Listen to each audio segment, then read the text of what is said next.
Denuncias de fraude de Donald Trump. El conteo de votos de las elecciones de Estados Unidos está muy reñido, con poca diferencia de apoyos entre el candidato del Partido Republicano y el del Partido Demócrata, Joe Biden. Estamos en contacto con el periodista Mauricio Rabufetti, que estuvo siguiendo todo el proceso para ver cómo vienen los resultados, cómo viene esta cuestión, que parecía que iba a ser más simple, ¿verdad, Mauricio? Buenas tardes. Buenas tardes, ¿cómo andan? ¿Cómo andas, Mauricio? ¿Cómo Parecía andás vos? ¿Cómo andás vos? Claro, parecían las encuestas que iba a ser más simple, o sea, se pronosticaba que iba a ganar Biden más simple, ¿no? Eso por lo menos era lo último que había salido. Bueno, en realidad se está configurando un escenario que de alguna manera se había adelantado un poco, que es la posibilidad de que el presidente Trump y los republicanos terminen recurriendo a la justicia o a algunas medidas, digamos, que no son tan comunes en las elecciones norteamericanas para frenar el conteo de algunos votos. En realidad, Biden estaba adelante en las encuestas, es verdad. De hecho, tiene la mayoría del voto popular, pero la carrera terminó siendo bastante más cerrada, bastante más ajustada de lo que se esperaba. En realidad, las encuestas de alguna manera le erraron un poco en cuanto al volumen de votantes, el volumen general de votantes. Recordemos que en Estados Unidos no es obligatorio votar, entonces es bastante difícil para las encuestadoras poder determinar de verdad, fehacientemente, hacer una proyección exacta de cuánta gente va a ir a votar el día de la elección. Se tenía, a diferencia de otras elecciones, una idea de que iba a haber más votantes por la cantidad de gente que votó anticipadamente, pero la verdad que es una cifra récord que muestra además un interés, ya sea en que continúe Trump o que Trump deje el poder, porque en definitiva estas elecciones se convirtieron de alguna forma en una suerte de plebiscito sobre la continuidad de este presidente tan particular que tiene Estados Unidos. Sí, un presidente que, perdón, sigue insistiendo en el fraude, ¿no?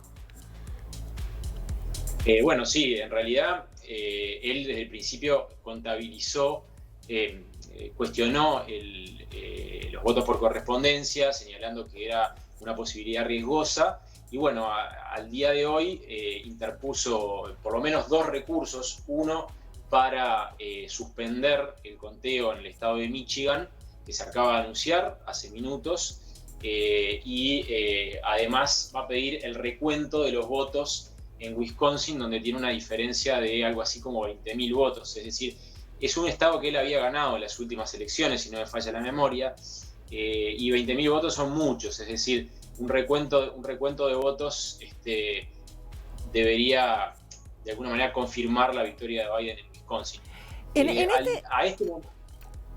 En este momento, así como estamos, ¿qué es lo que nos tenemos que fijar? O sea, ¿hay un estado más definitorio que estos 7 que son los que conforman, digamos, el global de los estados que hay que mirar? ¿Hay alguno que puede llegar a ser el que digas, el decisivo, cuando se sepa es y ahí sabemos el presidente? Sí, es una muy buena pregunta. La verdad es que estos estados que se consideran decisivos o bisagra tienen en este momento la única diferencia en cuanto a la posibilidad de definir está en la cantidad de grandes electores que aportan al colegio electoral, al sistema del colegio electoral que elige al presidente en Estados Unidos, de que hablamos la última vez que estuve en estudios, y la cantidad de votos escrutados que hay en cada uno de esos estados. Hay algunos, como por ejemplo Wisconsin, que ya se le atribuyen a Biden. De hecho, acaba de cambiar en este momento adelante mío el tablero y le están atribuyendo las proyecciones Wisconsin a Biden. ¿Qué quiere decir eso? Que Biden se asegura un estado que estaba en disputa. Pero claro, si se va a pedir un conteo de votos, un nuevo conteo de votos por parte de los republicanos, eso significa que la declaración final de que Biden ganó en ese estado se va a demorar. Para compararlo de alguna manera, en el año 2000, cuando estaban Al Gore y George W. Bush compitiendo por la presidencia, se demoró 35 o 36 días la definición del ganador de las elecciones, porque había una diferencia de votos que estaba en disputa. En este caso, los estados que pesan en este momento son estados que, si se quiere, no tienen una enorme cantidad de grandes electores en el colegio electoral. Los Claro, grandes electores, vamos a recordar rápidamente, que son el votante le asigna pronunciarse a favor de un candidato en cada estado. Por ejemplo, en el caso de Florida, los votantes le dijeron a los grandes electores: nosotros queremos que ustedes se pronuncien por Trump. Eso quiere decir que todos los votos de ese estado, en ese colegio electoral, que en definitiva elige al presidente, van para Trump. Claro, entonces la diferencia que hay en este momento de electores a favor de Biden hace que uno pueda calcular que solo algún estado que tenga muchos va a hacer una diferencia, ¿no? Muchos electores va a hacer una diferencia. Justamente. Son muchos estados que tienen una cantidad de electores relativamente baja y no estados con un potencial. Los estados que tienen más grandes electores en este momento ya están definidos. Texas, California, Nuevo México, Florida, ya están definidos. Sí, ya está. Ahí el partido se terminó, se acabó. Ahora estamos en estados como Arizona, que tiene 11 votos, Wisconsin, Nevada, que tiene 10, Michigan, que tiene 16, es decir, Nevada, que tiene 6. Son estados que tienen, pero esa sumatoria es la que va a terminar definiendo esta situación. Que para explicarla rápidamente... Pero además, Mauricio, perdón que te interrumpa, pero en esos 6 hay 3 que están en rojo, digamos, o sea que vendría por ahora ganando Trump, y 3 que está en azul, que vendría ganando Biden. O sea, no es que... es un empate técnico, digamos, de alguna forma. No porque lo que cuenta es el número de votos que aporta el colegio electoral y no la cantidad de estados que ganan. Es decir, esto no se define porque uno ganó en 26 estados y el otro ganó en 24. Se define porque la cantidad de personas la cantidad de votos en el colegio electoral, que se compone de 538 electores, un sistema indirecto, si se quiere, es mayor. Para ganar, Biden necesita 270 grandes electores que digan Biden, ¿sí? Y en este momento las proyecciones le asignan 237. Sí. Entonces, es decir, que está a 33. Puede haber cualquier combinación de los 5 o 6 estados que quedan por definirse que le den esos 33 electores. Lo importante es entender, cuando uno mira el mapa, que cada estado le da, en la mayoría, le da todos sus electores a ese presidente. Salvo 2 que son Maine y Nebraska, donde hay una representación proporcional y uno se puede llevar 2 electores y el otro otros 2. En todo lo demás, el que gana se lleva todo. Por eso Florida fue tan importante para Trump. Claro. Porque se llevó un estado pesado, con muchos electores, un estado que siempre es clave. Por eso también Pensilvania es importante para Trump. Trump va adelante en Pensilvania porque tiene bastantes electores. Es decir, es un sistema que es muy distinto que el nuestro, en donde nosotros emitimos el voto y decimos: queremos que gane fulanito, queremos que gane menganito. Acá el Estado es el que se pronuncia colectivamente y manda a esa instancia su voluntad, digamos. Es un sistema diferente al nuestro. Mauricio, ¿cuándo podremos saber quién es el próximo presidente de los Estados Unidos? ¿Hoy? ¿El viernes?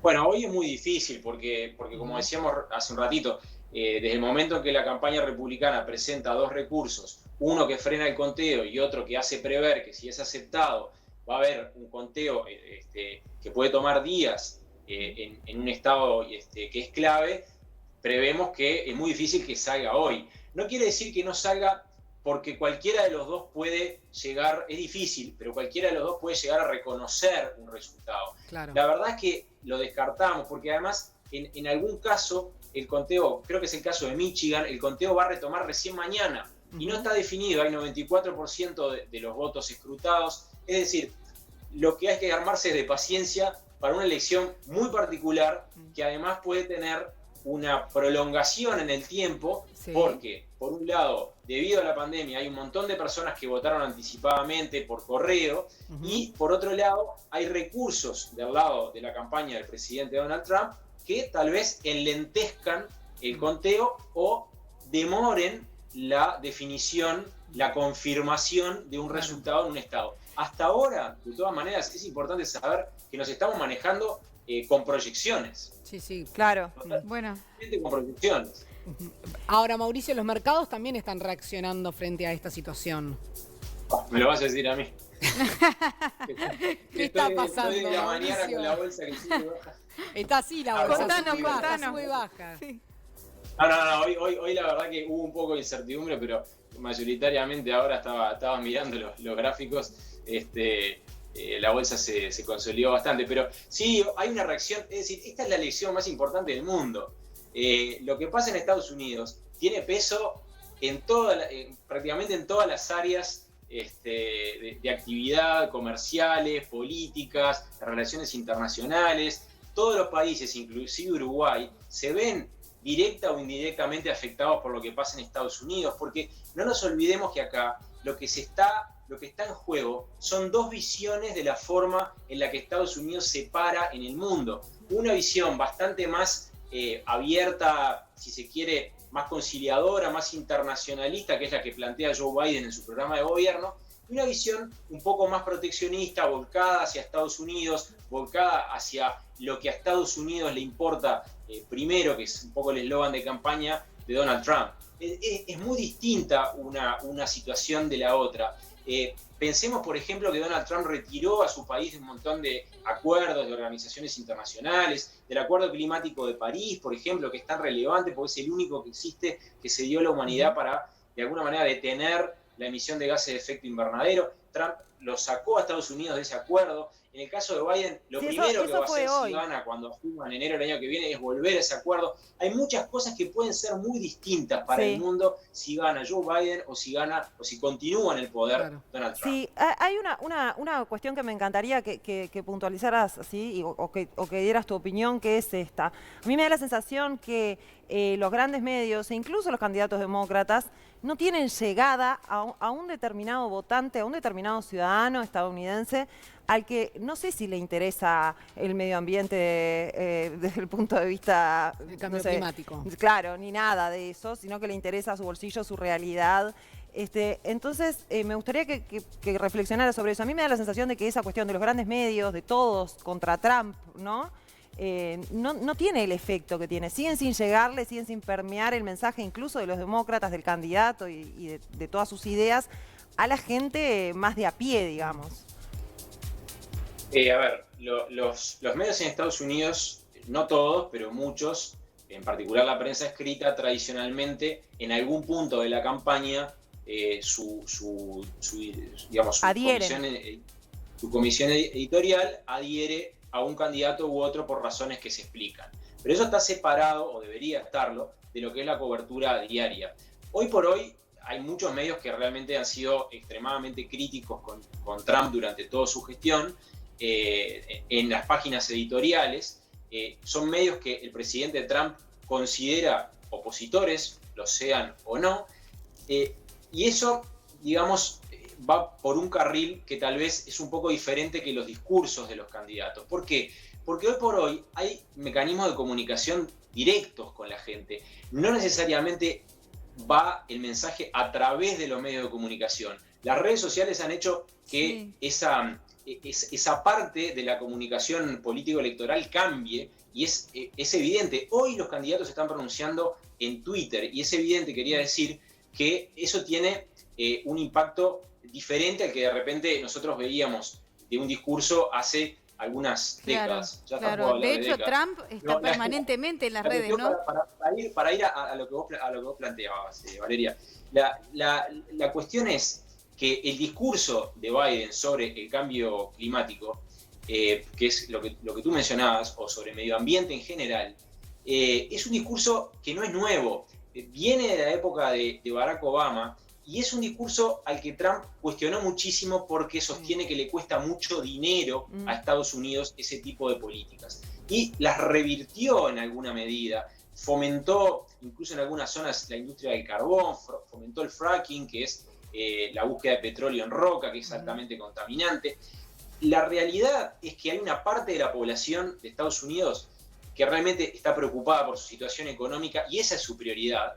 Y hay otra parte de la población que también puede estar preocupada por su situación económica, pero tiene una visión diferente sobre lo que es el cambio climático y sobre muchísimas otras cuestiones que separan a estos dos candidatos, muy diferentes en cuanto a su estilo, muy diferentes en cuanto a su forma de hacer política y muy diferentes en cuanto a sus programas de gobierno. Mientras Biden presentó un programa de gobierno, Donald Trump lo que promueve es la continuidad de lo que viene haciendo, lógicamente en determinada, de alguna forma, porque es el presidente en ejercicio. Son dos candidatos realmente diferentes, no diría que antagónicos, en algunos puntos tal vez sí, son, si se quiere, son más antagónicos los discursos que realmente lo que van a terminar logrando, porque en Estados Unidos hay un contrapeso muy importante al poder del presidente, que es el Congreso.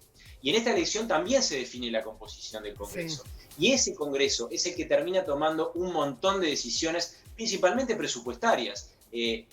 Apoyar un montón de propuestas que pueden venir del Ejecutivo, pero que terminan resolviéndose en el Legislativo, como pasa en muchísimos países del mundo.